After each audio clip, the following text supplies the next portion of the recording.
우리 이 시간에 오신 여러분들 위해 특별히 하나님의 축복, 은혜가 함께하기를 주의 이름으로 축원합니다. 우리 앞뒤 좌우에 있는 분들 따뜻한 사랑의 마음으로 인사를 나눕니다. 주님의 이름으로 사랑하고 축복합니다.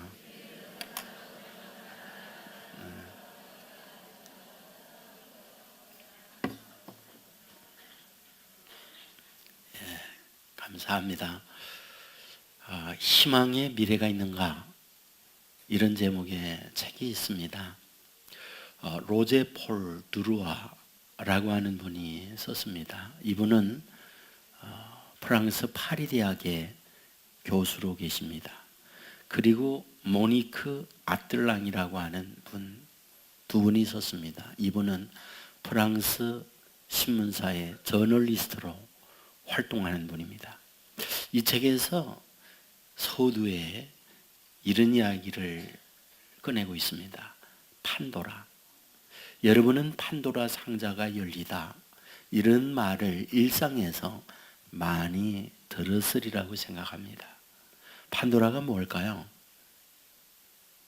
이 책에서 이 말을 처음으로 쓴 사람은 누구냐?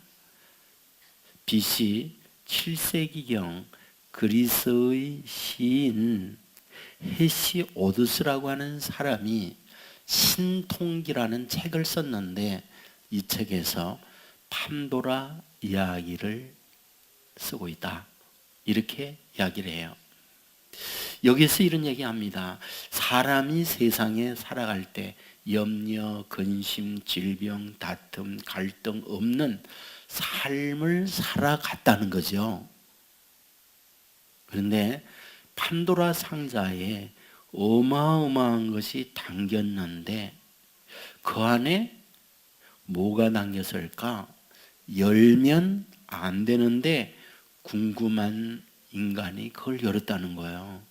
그랬더니 그 안에서 엄청난 것이 쏟아져 나왔다는 거죠.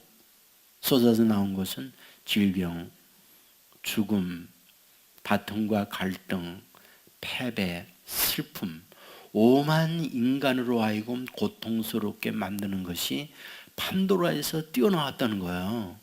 그래서 급히 그 판도라 뚜껑을 닫았는데 남은 마지막이 하나 있다는 거죠. 그게 엘피스라는 거예요. 엘피스가 뭐냐? 그리스 말로 희망. 그런데 여기서 말하고 있는 희망이라고 하는 것은 우리가 일반적으로 생각하고 있는 이런 희망의 개념과는 다르다라고 쓰고 있어요. 그러면 우리가 갖고 있는 일반적 희망과 엘피스라고 하는 이 단어가 차이가 있다라는 게 뭘까? 이렇게 얘기합니다. 사람의 미래에는 아주 다양한 것들이 기다리고 있다라는 거예요.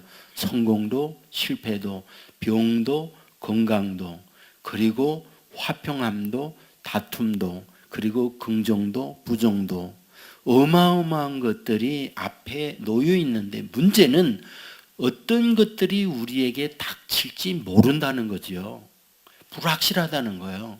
그 불확실한 미래에 대하여 좋은 일이 있기를 간절히 사모하는 기대, 이 말을 엘피스, 희망이라는 단어를 쓰고 있다라고 말하고 있어요.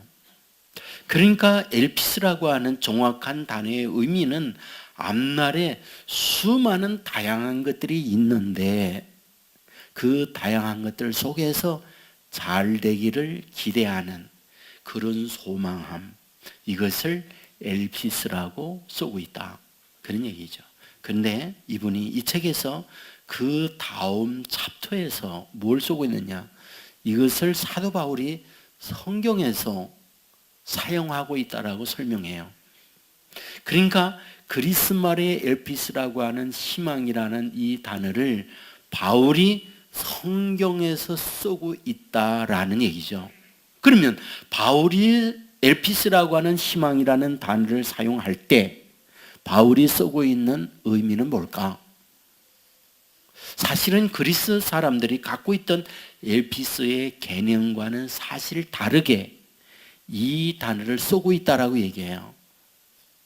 우리가 잘 알고 있는 믿음, 소망, 사랑, 이 세 가지는 항상 있을 것인데 그 중에 제일은 사랑이다라고 할 때 믿음, 소망, 이 소망이라고 하는 단어가 그리스말 엘피스라는 말로 동일하게 써져 있다는 거죠. 그러면 바울이 서신서에서 엘피스라는 단어를 쓸 때에 그리스 사람들이 앞에는 절망 또는 희망, 그리고 질병, 건강, 성공, 실패 이런 다양한 것들이 놓여 있을 때 불확실성에서 좋은 것을 기대하는 희망으로 이 단어를 쓰고 있을까? 이 책에서 이분은 이렇게 얘기하죠. 그것과는 다르게 바울은 엘피스라는 단어를 쓰고 있다. 이렇게 얘기해요. 그러면 바울이 쓰고 있는 이 엘피스의 의미는 뭘까? 로마서 5장 5절에 보면 소망이 우리를 부끄럽게 하지 아니함은 우리에게 주신 성령으로 말미암아 하나님의 사랑이 우리 마음에 부은 바 됨이니 라고 말하고 있어요. 여기서 소망이 할 때 이 소망은 엘피스라는 단어입니다. 그러면 바울이 이 단어를 쓸 때에 막연하게 실패와 성공, 병과 질병이 있을 때 그 중에 잘 되기를 바라는 기대로서의 엘피스, 소망이라는 단어를 쓰고 있을까? 아니라는 거죠. 그 소망은 우리를 부끄럽게 하지 않는다. 실망시키지 않는다. 왜? 성령께서 그 소망을 반드시 보장되게 이루어 주기 때문이다 라고 말하고 있다는 거예요. 그러니까 성경에서 말하는 희망이라는 엘피스는 앞으로 막연하게 불확실성에서 좋은 일이 있기를 바라는 기대로서의 희망이 아니라 이미 약속된 보장으로서 얻어내는 희망을 성경은 말하고 있다. 그런 얘기죠. 이것을 좀 더 확실성 있게 우리에게 말해주고 있는 것은 고린도전서 15장 58절이에요. 그러므로 내 사랑하는 형제들아 견실하며 흔들리지 말며 항상 주의 일에 더욱 힘쓰는 자들이 되라. 이는 너의 수고가 주 안에서 헛되지 않은 줄 알미니라. 무슨 말일까요? 사랑하는 형제들아 흔들리지 마라. 그리고 견고하고 담대히 가라. 왜? 너희들의 앞날에 부활은 보증이 되어 있기 때문에 그렇다. 고린도전서 15장은 부활장이잖아요. 그 결론에 바울은 흔들리지 말고 담대히 하게 너의 미래를 향하여 가라. 이런 부탁을 해요. 왜? 너희들이 예수 안에서 산다는 것은 반드시 죽음과 어려운 시련에 있지만 부활이라는 축복으로 승리가 보장되어 있기 때문에 그렇다라고 말을 해요. 그러니까 우리의 앞날이라고 하는 것은 미지수, 불확실성의 불안함 속에서 내일을 향하여 가는 게 아니라 보정된 속에서 내일을 향하여 가는 우리가 믿음의 사람들이다. 이것이 성경이 우리들을 향하여 하신 말씀이다. 그런 얘기죠. 자, 여러분들은 축구 또는 다른 스포츠의 녹화 경기를 본 적 있나요? 보통 뉴스에 나올 때에 스포츠 뉴스의 마지막은 녹화예요. 이겼다. 그래서 그 이긴 거에 대하여 이번에 승리했다라고 하는 얘기를 해요.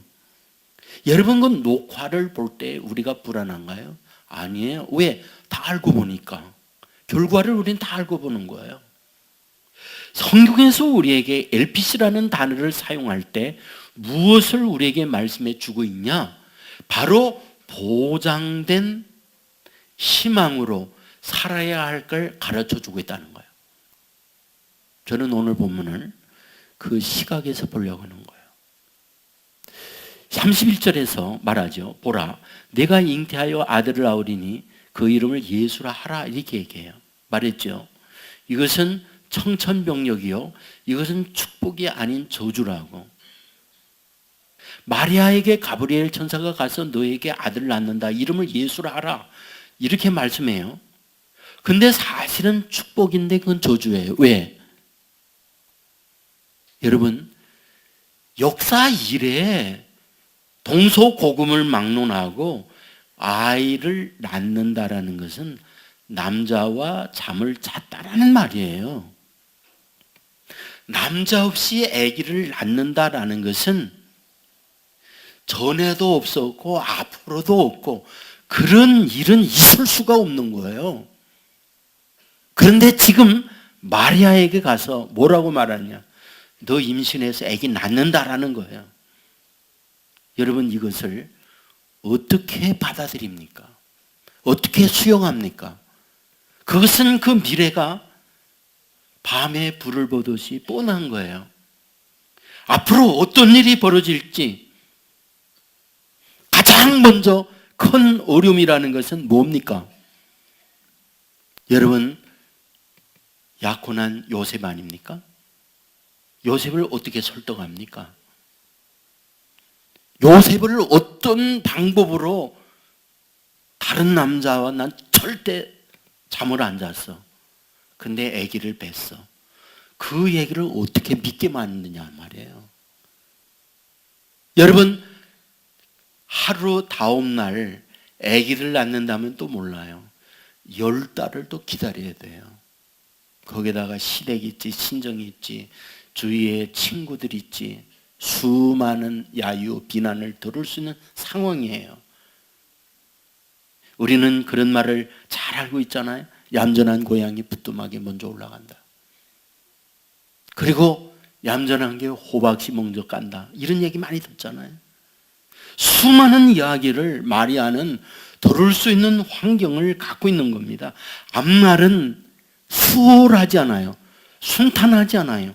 생명건 모험이 기다리고 있다고 말씀해도 과언이 아니에요. 자, 우리는 여기서 무엇을 발견하게 됩니까? 하나님께서 독생자 예수 그리스도를 마리아를 통해서 낳게 한다면서 이 어마어마한 위험을 마리아에게 지어주면서 어떻게 나약한 20세 전의 그 여인이 그 어려움을 극복하고 그 무거운 짐을 지고 그 길을 가게 하느냐는 거예요. 우리는 여기서 무엇을 발견하게 되느냐? 하나님께서 마리아에게 그 엄청난 일을 쥐어주면서 그 일을 이겨낼 수 있도록 하나님이 미래에 대한 보장을 하고 있다는 거예요. 그 보장이 뭐냐? 그게 28절이에요. 28절에서 뭐라고 말하느냐? 그에게 들어가 이르되 은혜를 받은 자여 평안할지어다 주께서 너와 함께 계시도다. 이 말씀을 해요. 자, 관심 있게 볼 수 있는 것은 주께서 너와 함께 계시도다 라는 말씀입니다. 자, 한번 보세요. 성경을 가만히 보면 주께서 너와 함께 한다. 임마누엘입니다.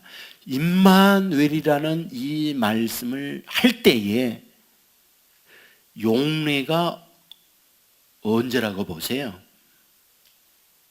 다시 말씀드리면 아무 때나 그냥 너와 함께 한다. 너와 함께 한다.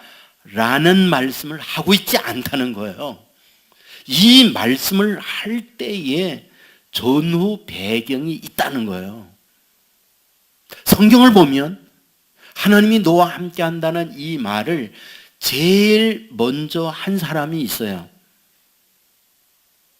누구에게 이 말씀을 하느냐? 창세기 26장 24절입니다. 그 밤에 여호와께서 그에게 나타나 이르시되 나는 내 하나님, 내 아버지 아브라함의 하나님이니 두려워하지 말라. 내 종 아브라함을 위하여 내가 너와 함께 있어 내게 복을 주어 네 자손이 번성하게 하리라. 이 말씀을 해요. 누가 누구에게 하는 겁니까? 하나님이 이삭에게 하는 말씀이에요. 그런데 이삭에게 언제 이 말씀을 하고 있느냐는 거죠. 26장은 기근을 만나요. 경제불황입니다. 경제불황에 살기 위하여 이민을 계획해요. 이집트로. 그 밤 하나님께서 이민 가려는 이삭에게 말합니다. 이민 가지 마라. 이 땅에 그냥 머물라. 하나님의 말씀을 믿고 순종하여 그 땅에 머물렀더니 하나님께서 그 해에 100배의 복을 줍니다. 여러분 아십니까? 유달리 잘 되면 주위의 사람들에게 박수받기보다는 시기받는 경우가 더 많다는 걸. 여러분, 이삭도 주위에 있는 사람들에게 엄청 시기를 받아요. 그 땅 통치자가 누구냐? 아비멜렉이에요. 그리고 군대 장관이 누구냐? 비골입니다. 이 왕과 비골 군대 장관이 와서 이삭에게 시비 겁니다. 이 우물 우리 거다. 농경사회에서 물이 소중하다는 건 너무나 잘 알잖아요. 그 우물터를 빼앗아요. 그런데 이삭은 그들과 대항하려고 하지 않고 그냥 놓고 떠나요. 와서 반복적 시비를 거는 그때 하나님이 이삭에게 온 거예요. 그리고 하는 말, 이삭아, 내가 너와 함께 할게. 그 말씀을 하는 거예요. 그러면 여기에서 이 말씀의 뜻이 뭡니까? 내가 시비 거는 자가 있고 우물 팔려고 할 때에 메마른 땅에 한 번에 물을 얻을 수 있는 게 아니에요. 10개를 팔면 겨우 하나의 물을 얻을 수 있을까? 그런 척박한 환경에서 하나님이 뭐라고 말하느냐? 내가 너와 함께 할게. 그 말씀을 하고 있다는 거예요. 무슨 얘기입니까? 너를 대적하고 힘들게 하는 자, 내가 너를 지키고 보호해 줄게. 이 말이라는 거예요. 척박한 환경 속에서 땅 파. 그러면 물나게 해줄게. 그 의미가 내가 너와 함께 할게. 이 뜻이라는 거예요. 과연 하나님은 이삭과 함께 했어요. 그들에게서 보호를 받았어요. 그리고 팔 때마다 물을 얻게 만들었어요. 이게 내가 너와 함께 한다는 의미라는 거예요. 무슨 얘기입니까? 내 가는 길 무슨 일이 있더라도 내가 너와 동행하며 너에게 복 줄게. 그 의미로서 하나님이 하나님의 자녀에게 내가 너와 함께 함께 말씀을 하자라는 거예요.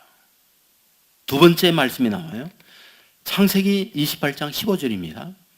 내가 너와 함께 있어 내가 어디로 가든지 너를 지키며 너를 이끌어 이 땅으로 돌아오게 할지라. 내가 네게 허락한 것을 다 이루기까지 너를 떠나지 아니하리라. 하나님이 누구에게 하는 말인가요? 야곱이에요. 28장 앞부분에 보면 야곱이 아버지 속이고 형 속이고 장자의 축복을 가로채요. 형이 화가 나니까 동생 야곱을 죽이려고 해요. 야곱은 그 죽음의 위기를 피하여 도망을 칩니다. 하루 종일 뛰어 도착한 곳이 어디입니까? 베델이었어요. 돌을 베개하고 잠자리 누웠어요. 그런데 하늘로부터 사닥다리가 내려오더니 하나님의 천군천사가 오르락 내리락 해요. 그러면서 그때에 하나님이 주신 말씀이 이거예요. 내가 너와 함께 할게. 제일 먼저 주신 말씀이 이 말씀이었어요. 내가 너와 함께 할게. 무슨 얘기입니까? 하나님의 사람 야곱이 앞으로 가야 할 창창해요. 험난한 길이 기다리고 있어요. 알몸으로 뛰어나왔어요. 생존 자체가 위협이 있고 자기 외삼촌 집 가는 길도 몰라요.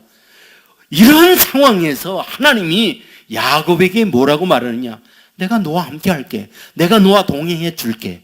어려운 문제 해결해 주고 위협이 있을 때 너를 보호해 주고 살고 먹고 하는 이 모든 거 내가 책임져 줄게. 이 뜻으로 하나님께서 야곱에게 내가 너와 함께 한다는 말씀을 하고 있는 거예요. 무슨 얘기입니까?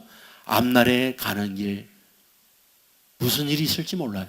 그런데 하나님이 내 인생 보장해 줄게. 그 의미가 내가 함께 한다는 말이에요. 여러분, 그 다음에 또 이 말씀을 가지고 찾아올 때가 있어요. 출애굽기 3장 12절입니다. 하나님이 이르시되 내가 반드시 너와 함께 있으리라. 누구에게 하는 말입니까? 모세에게 하는 말이에요. 언제 하고 있는 말씀입니까? 그가 미디안 광야에서 있을 때 80세가 된 때 하나님이 찾아와서 하는 말씀이에요. 왜 그 말씀 합니까? 이거 굉장히 중요한 의미 아니에요? 이집트에 있을 때 그 말한 게 아니라 60세에 미디안에서 양치기 할 때 그 말씀한 게 아니라 80세가 됐을 때에 하나님이 찾아와서 이 말씀을 하고 있다는 거. 무슨 뜻인가요? 너는 나이가 많고 내 동족 고통하고 있는 이스라엘 백성이 저 이집트에 있는데 너를 보내서 그들을 끌어내려고 해. 근데 네가 가라. 그런데 그 말씀을 하면서 내가 너와 함께 할게. 이 말씀을 하고 있는 거예요. 무슨 얘기입니까? 가면 바로가 기다리고 있어요. 설령 그들에게서 손으로 그들을 끌어낼 수 있는 능력은 없어요. 군사력, 강력한 리더십을 가지고 있는 바로의 생각을 어떻게 꺾어냅니까? 그런데 뭐라고? 하나님이 너와 함께 할게. 그 말은 내가 할 수 없지만 내가 해주마. 그래야 10가지 재앙으로 말미암아 바로를 손들게 만들어요. 그래야 그들이 오다가 뭘 막아요? 홍해가 막혀 갈 수가 없어요. 내가 너와 함께 할게. 홍해를 갈라줘요. 홍해를 건넜지만 광야에서 먹고 살 길이 없어요. 내가 너와 함께하는 하나님이 하늘에서 만나를 주어요. 마실 물이 없어요. 함께하는 하나님이 반석에서 물 나게 해요. 더위에 일사병이 걸릴 수 있어요. 구름기둥으로 그들을 시원하게 해요. 밤에 추워서 얼어 죽을 수 있어요. 불기둥으로 그들을 따뜻하게 해줘요. 무슨 얘기입니까?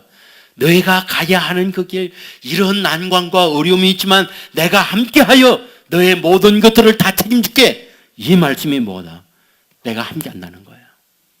여러분, 그 다음에 여호수아 1장 5절에도 보면 이 말이 나와요. 내 평생에 너를 능히 대적할 자 없으리니 내가 모세와 함께 했던 것처럼 너와 함께 있을 것이니라. 이 말씀을 해요.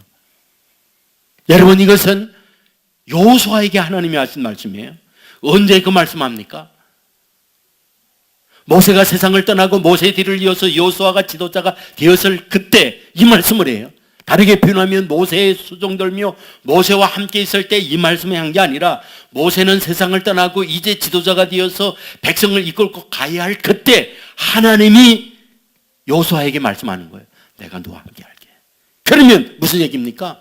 가야 하는 그 길에 여리고도 있다. 가야 하는 길에 봄나마여 요단강도 가득 차 있다. 가야 하는 길에 아낙 자손 거인들이 버티고 있다.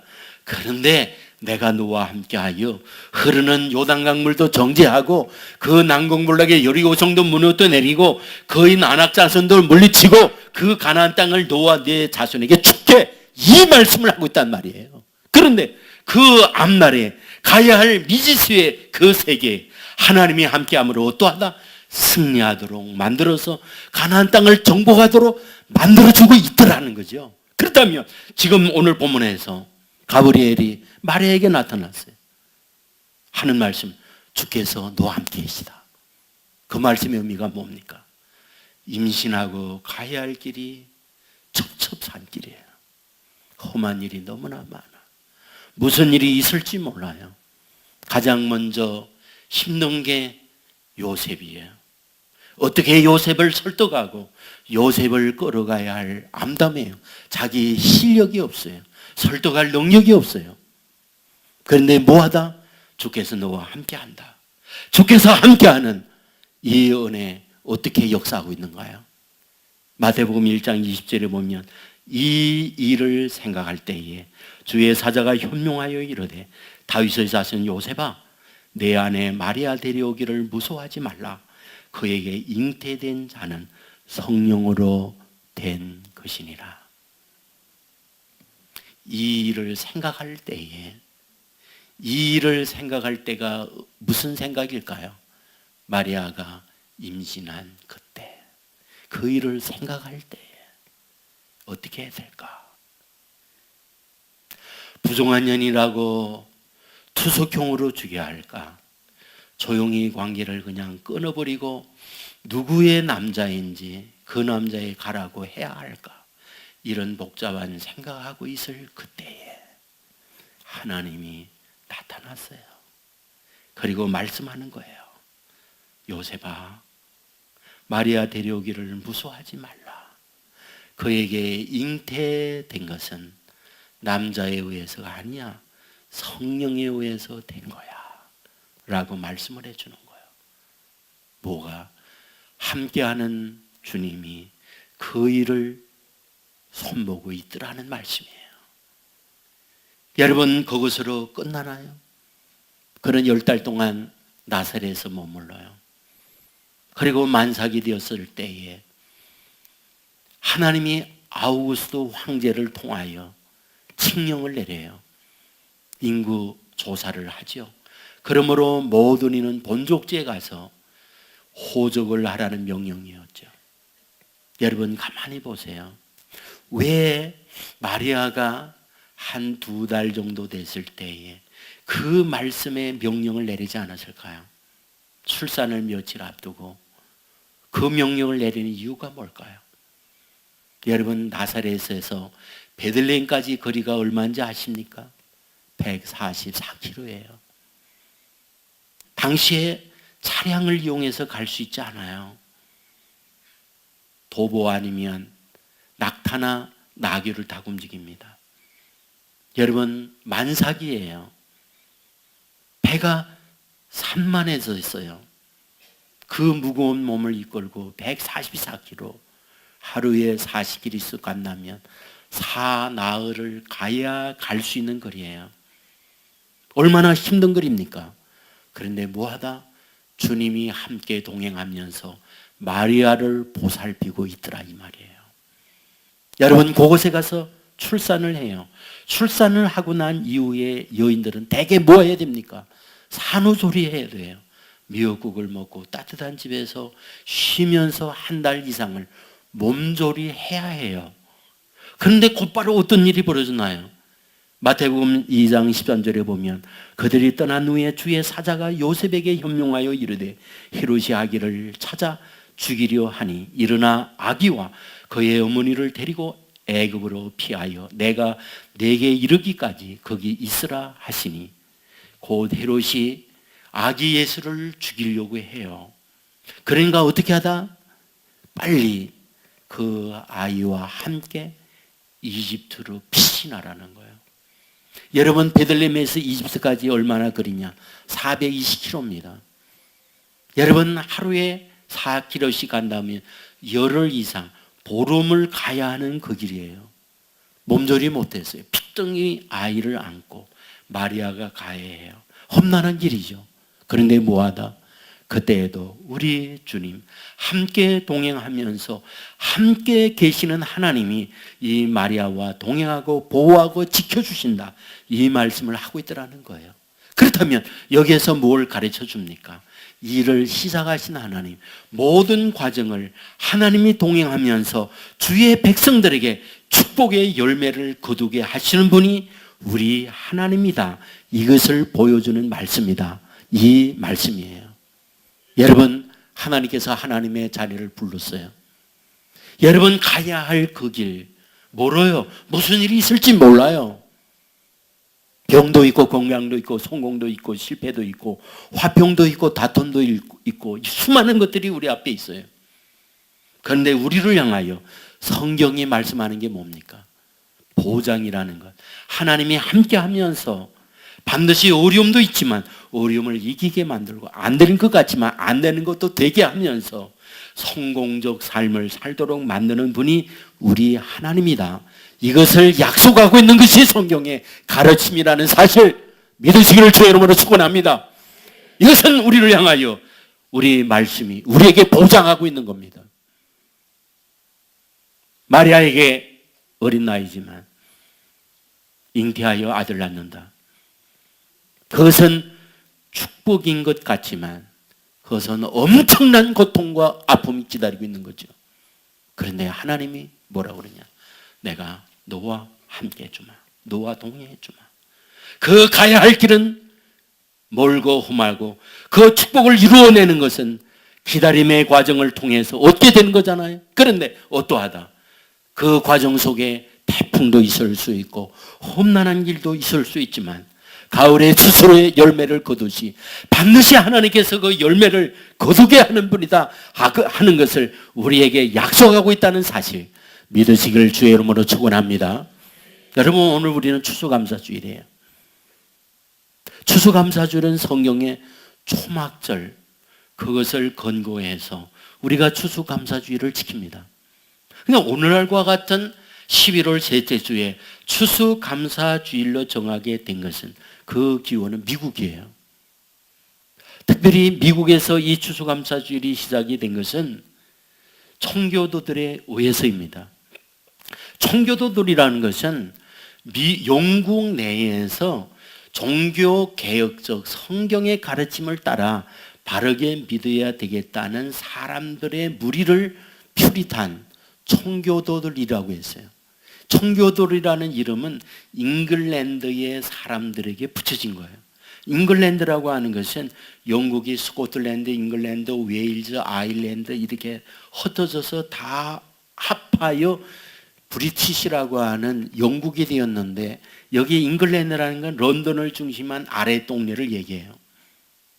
바로 그곳에 개혁 교인들을 퓨리탄 총교들이라고 했어요. 그들이 신앙을 이대로 가서는 안 되겠다, 바르게 자유로운 신앙을 지켜야 되겠다 해서 1620년 9월 16일에 영국의 남부 잉글랜드에 프리무스라는 곳이 있어요. 그 프리무스에서 메이플라워를 153명이 탑승을 합니다. 그리고 그 배가 미국 대륙 도착하게 되는데 그게 12월 21일입니다. 그러니까 3개월 이상을 돛담배를 타고 대서양을 횡단을 해요.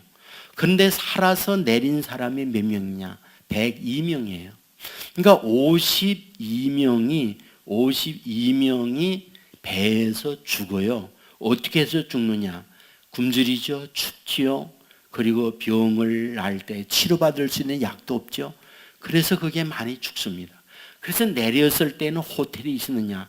아무것도 없는 허벌판이에요. 그러니까 땅 파고 그곳에서 그 추운 겨울을 지냅니다. 그리고 제일 먼저 한 것은 교회를 짓죠. 그래서 그 교회에서 예배하고 그러면서 겨울을 버텨요. 봄이 왔어요. 씨를 뿌려야 되잖아요. 인디안들에게 씨를 얻어서 씨를 뿌립니다. 그리고 가을에 추수했어요. 생각해 보세요. 그들이 그 땅에서 추수할 때에 그 열매를 거두면서 그들의 심정이 어땠을까요? 그들은 모여서 펑펑 눈물을 흘렸어요. 그 과정이라고 하는 것은 말도 없이 심한 어려움과 아픔이었어요.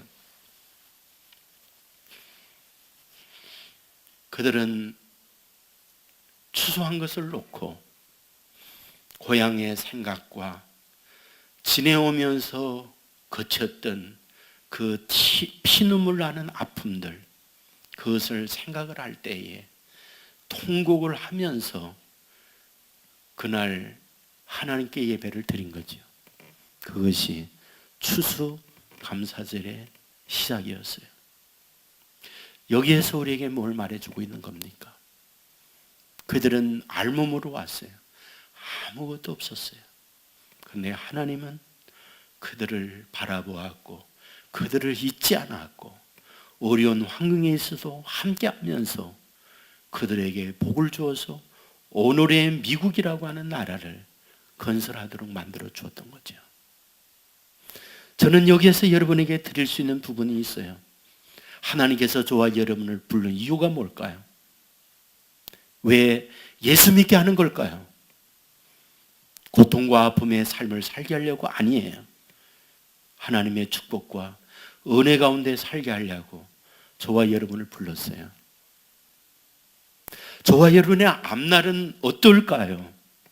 한 가지 확실한 게 있어요. 봄, 여름, 가을, 겨울을 만나듯 우리에게도 인생의 봄, 겨울이 다 있어요. 태풍을 우리가 만나야 하듯 인생의 태풍은 있어요. 그런데 그 가는 과정 속에 어떠하다는 겁니까? 하나님이 함께 한다는 거예요. 예수님께서 오실 때에 그 이름을 임마누엘로 오셨어요. 하나님이 우리와 함께 하시다는 말이죠. 그런데 그 임마누엘이신 주님이 마지막 세상을 떠나 하늘나라 올라가면서 마지막 주신 말씀, 내가 세상 끝날까지 너희와 항상 함께 있으리라, 임마누엘의 복을 주고 떠납니다. 예수를 믿고 주 안에서 사는 저와 여러분에게 우리 주님이 함께 한다는 약속을 하고 있는 거죠. 이 의미가 뭘까요? 믿음으로 살지만 내 인생의 앞날은 그렇게 노하지는 않아. 하나님께서 함께 한다는 이 말씀을 줄 때, 이삭에게 그 말씀하는 그때, 야곱에게 이 말씀을 주는 그때, 모세나 여호수아에게 주는 말씀을 주는 그때, 그것은 앞날의 큰 일을 앞두고 하나님이 너와 함께하여 어려운 일이 있지만 그 어려운 일들을 다 이기고 반드시 이기는 승리자가 되게 할 거야, 그 보장으로서 그 말씀을 주고 있다는 거죠. 그렇다면 오늘 저와 여러분에게 우리 주님께서 너와 항상 함께했다는 이 말씀을 준다는 의미가 뭐냐는 거예요. 마땅히 우리의 앞날에도 힘든 일이 없지 않아 있다는 거예요.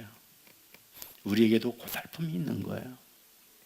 우리의 앞날에도 어둠과 밝음이 있는 거고, 건강과 질병이 있는 거고, 성공과 실패가 있는 거예요. 그런데 뭐 하다는 겁니까? 내가 너희와 함께 할게. 내가 너희들을 이기게 해줄게. 내가 너희들을 도와줄게. 이 말씀이 바로 우리를 향하여 주시는 약속이라는 사실이에요. 빌립보서 1장 6절에서 말합니다. 너희 안에서 착한 일을 시작하시니가 그리스도 예수의 날까지 이루실 줄을 우리가 확신하노라.